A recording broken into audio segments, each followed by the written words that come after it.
Magandang gabi po sa inyong lahat. At magkakaroon ulit tayo ng kaunting pagbabahagi tungkol sa mga nangyayari dito sa ating yung napipintong pagkakaroon ng gulo tungkol dito sa China Sea. Talagang nakakawindang itong ginagawa nitong namumuno sa atin. Mga halimaw ito. Yun yung kanilang mga kaalyado, mga nag-aalisan na sa Pilipinas, yung mga nagnakaw na. Yung pamilya ng mga politika na yun. Ito ang mabigat Hindi naman natin away sinusubo tayo dahil din doon sa maintindihan itong mga ito. Madami na nga silang yaman, gusto pa sobra. Hostage yung kanilang iba pang yaman ng Amerika at pinagbibili naman tayo. Kaya pang hihina talaga. Pag-usapan po muna natin itong itong United Nations. Sa United Nations kasi napakinggan ko dito kay Maharlika, may nagpaliwanag sa kanya na may alam sa foreign relation about dito sa United Nations, tsaka tinatawag nilang National Security Council. May 15 member daw at may charter nga na makapagpigil ng kaguluhan, pero may kiss-kiss pa rin may loopholes pa rin kasi doon sa main 5 mainstay member sa charter yung hindi pwedeng tanggalin, hindi pinapalitan, ay 3 western, 2 eastern, so medyo hindi pa rin mga member is China, Russia, America, France, at saka itong Great Britain. Diba? Walang bago talaga. Yung mga kingmakers at talaga nagpapatakbo ng mundo. Ang tinatawag natin ng mga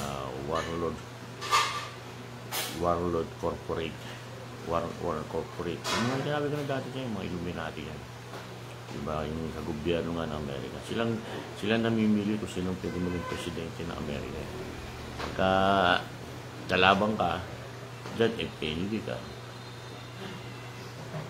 Ang nagsimula yung lumaban sa kanila si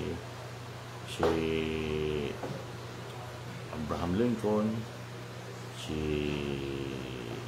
Johnson, yung mga pinagtangka, Jefferson, mga tinakatangka nilang mga talagang gurgurin. Kaya si Iwan nagurgur. Yung dalawa, si Jefferson lang hindi. Kaya napaliwanag na natin noon na nangyayaring kaguluhan dito sa atin kasi gusto talagang mangyari ng corporate government ng Amerika. Diba, nasabi na natin ang gobyerno ng Amerika hindi pinapatakbo ng talagang mga mamamayan nila, government for the people and by the people, kundi by the corporate. Yung mga Illuminati, di ba? Pag-usapan na natin yan. Ang masakit pa, yung isang Illuminati, which is the Great Britain, isang member ng ang Amerika is ganun din. Yung member ng Amerika, ang presidente is puppet naman ng mga corporate governments. Kasi kung walang giyera, kikita sila ng billion. Kung may giyera pala, kikita sila ng billion-billion. Ayon gusto mo binibenta nilang armas. Kaya yan gusto nilang gawin nila dito sa atin Dahil ayaw nilang mayroong mas malakas pa sa kanila, mas mayaman sa kanila. Ang mga Chinese naman, sobrang sisipag, sobrang disiplinado ng pamahalaan. Paano kung di masasabi, ito talaga ako ng China. Iba yung, pwede kang magdakadang hating gabi, wala yung mga hold up siya. Wala kang makita mga pulubi. Meron man dun, yung mga bata na kumakanta. Hindi, pero walang batang lalaki at babae. nagtataka nga ako. So, nakita natin na malakas talaga ekonomiya ng China at talo na nila ang US.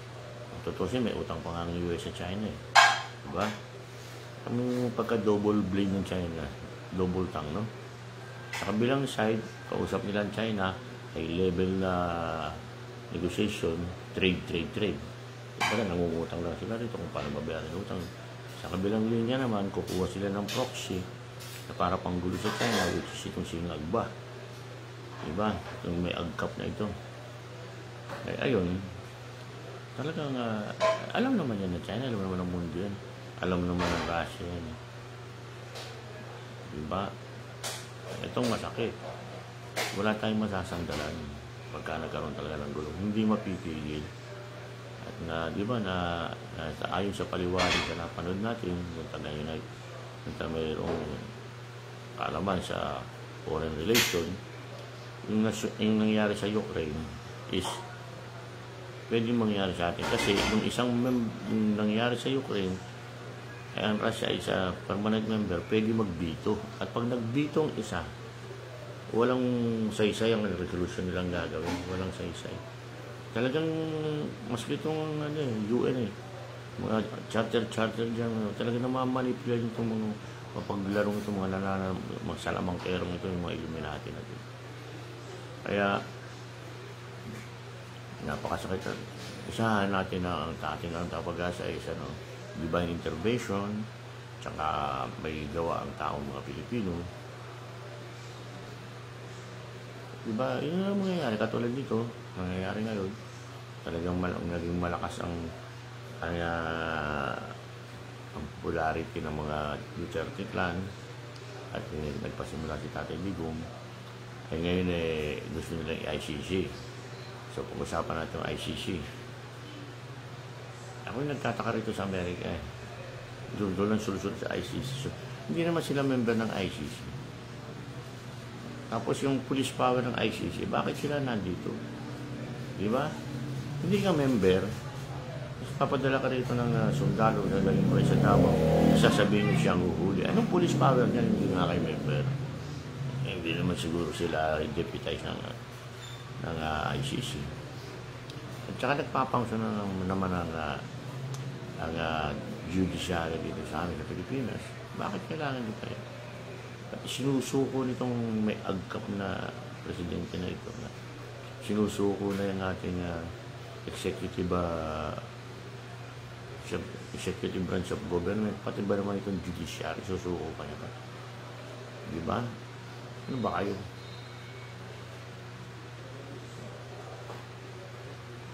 Hindi ko maintindihan kung anong voting meron kayo. Diba? Ang sakit itong ginagawa niyo sa amin, Pilipinas. Ay nako, member pa tayo ng UN o yung General Assembly. Kasi ayon doon sa papaliwanag din, maski magkaroon ng botohan dyan at tumanggi pa rin yung member siya na, yung permanent member siya na sa Security Council, ala pa rin, diba? So talagang maglilipat. Kaya itong UN medyo hawak pa rin ito ng ang galamay ng kawalang yan. Biro mo, anong wisdom doon? Ba't ganun, diba? Anong wisdom doon? Walang ka, wala sasabihin naman sila, talagang sila yung mga tinagalang, mga matataas ang mga dunong. Pero tingin ko, wisdom zero, di ba?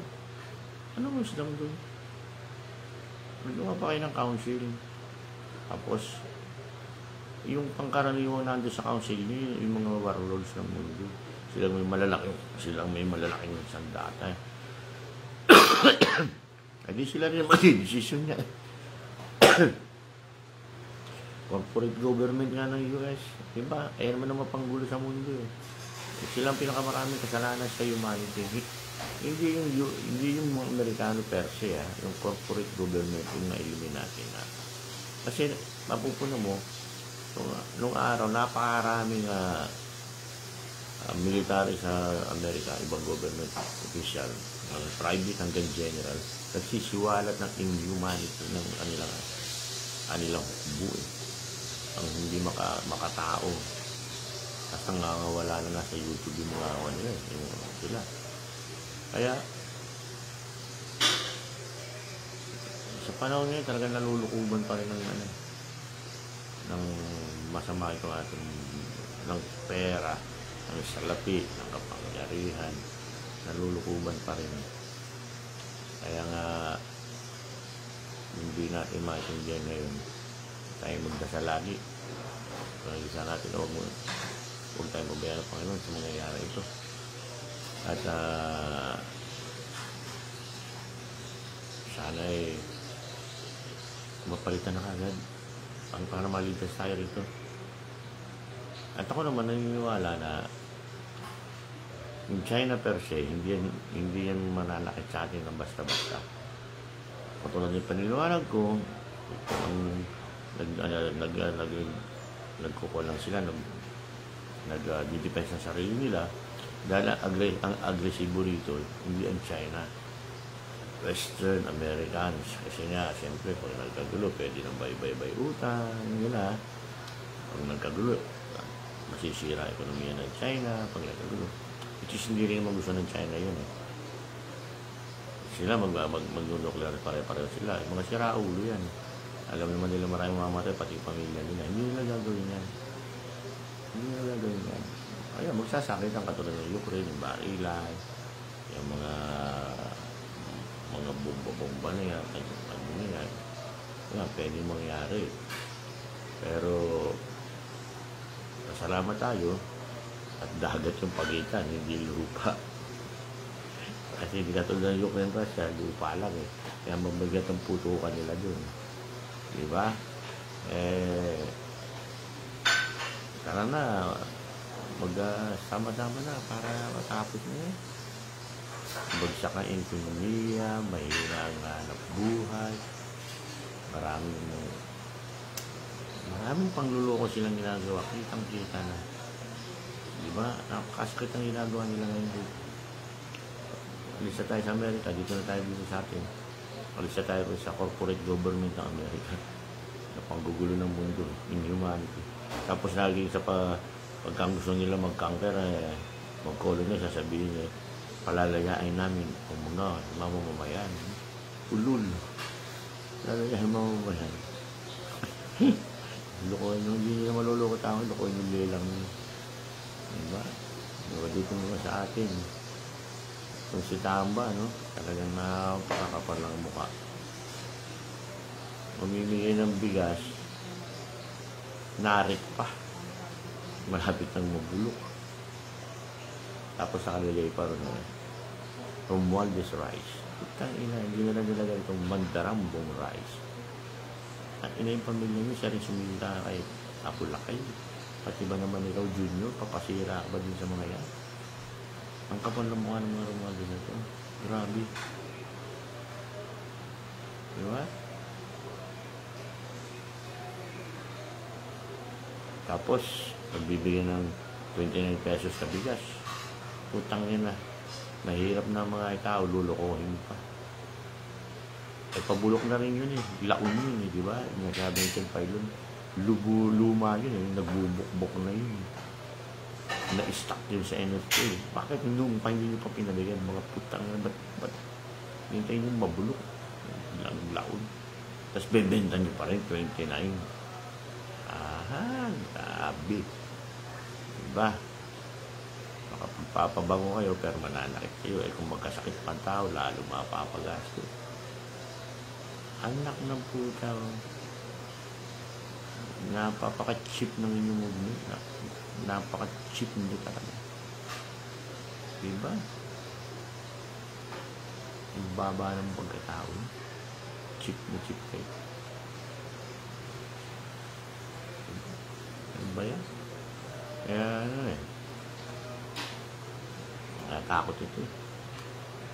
Pero ako may mataas ng porsyento na niwala akong hindi mananakit ng mga Chinese. Unless nga nila sabi ko, itong mga hindi putang puti ng mga sundalo na nandito, manakit na. Ako yung nagdududa rin sa pagdadala ng mga rito pagdadala ng mga armas-armas ng kano Baka ito ex-deal to Yung pera natin ng Pilipinas na nasa kanila pa Yung mga accounts niya Apo Mga ex-deal ito O iwanan na dito ito yung armas. Maaari Theory lang, theory. Kasi nakapagtatabad dalat sila ng dala rito ng armas. Dala na kung ano-ano. Ito pang isa. Hindi po itang mga legislature to, Senado, tsaka Kongreso. Ang liwaliwanag sa Constitution na hindi pwede magdala ng ano pa mang nuclear na armas dito sa Pilipinas.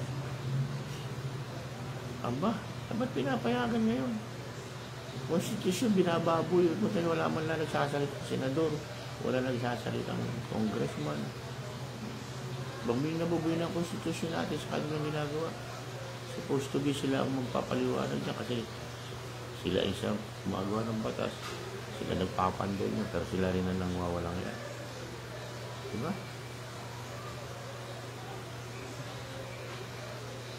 Dapat nga ilagay sa Constitution na walang bawal magpaapak ng ibang ano rito. Ibang military unit ng pambansa. Dapat inibiin sa bagong Constitution. Bawal din ang yung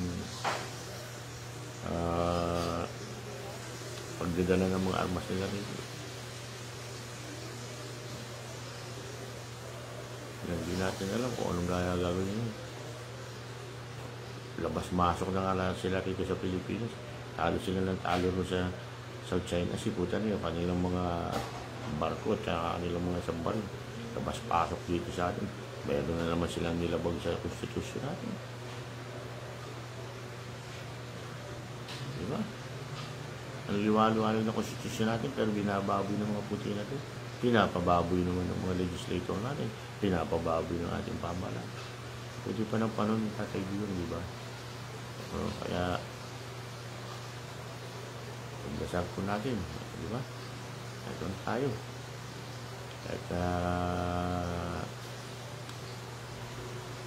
nakapasakit sa loob at lagi tayong nag-iisip po anong mangyayari sa ating kabuhayan ng ating bansa. Pero naniniwala po na hanggat hindi nananakit itong Amerika sa China, hindi tayo nasaktan ng China. Tsaka huwag tayong purubok ng purubok. Itong presidente natin parang tanga. Oo ngayon, bukas hindi. Ito gagawin, tapos hindi gagawin.